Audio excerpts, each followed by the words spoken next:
ফুচকা খাও। এই ফুচকার বিল আজকে আমি দেবো না, নিজের ফুচকার বিল নিজে দিস। আরে বন্ধু আমি তো মজা করতেছি, এবার অন্তত পক্ষে বিলটা তুই দিস। ঠিক আছে দিলাম, আমারটাও দিয়ে দিস। এই ধরতো কি ব্যাপার, তুমি আমার ক্যাম্পাসে কেমন আসছো? তোমাকে না বলছি কখনো আমার ক্যাম্পাসে আসবা না। আমার বন্ধু বান্ধব তোমাকে দেখলে হাসাহাসি করবে। আরে বলো, পরীক্ষা যে দিবি, অ্যাডমিট কার্ড মোবাইল সব রেখে আসছিস।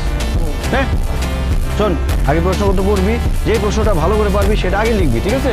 হ্যাঁ ঠিক আছে, মনে আছে, যাও যাও যাও যাও যাও। এ ব্রো, ফুচকা চলবে নাকি? না না থ্যাংক ইউ, তোমরা খাও। তুমি এখন যাও যাও তো, যাও যাও যাও যাও যাও। জিসা তুমি এটা কে রে? পরিচয় করে দিস না। আমি ওর বাবা। আমার দাদার বন্ধু, আমার আমার মানে বাবার ভাই, আমার চাচু, আমার আঙ্কেল। আঙ্কেল যাও। ও হাই, আমি মাহি। পুরা ক্রাশ খেয়ে গেছি রে, এখন থেকে আমাকে আগে বলে রাখ। এই এদিক চাপ তো। ক্রাশ খাইতে হবে না, ফুচকা খাইতেছো, ফুচকা খাও। শোনো, আমি হচ্ছে ওর বাবা, বুঝতে পারছো? আমার আব্বু। সিরিয়াসলি? এই বয়সে ক্রাশ খাও ভালো। আমি তো ক্রাশ খেতে পারি নাই, ক্রাশ খাওয়ার আগের বয়সে বিয়ে করে ফেলছি।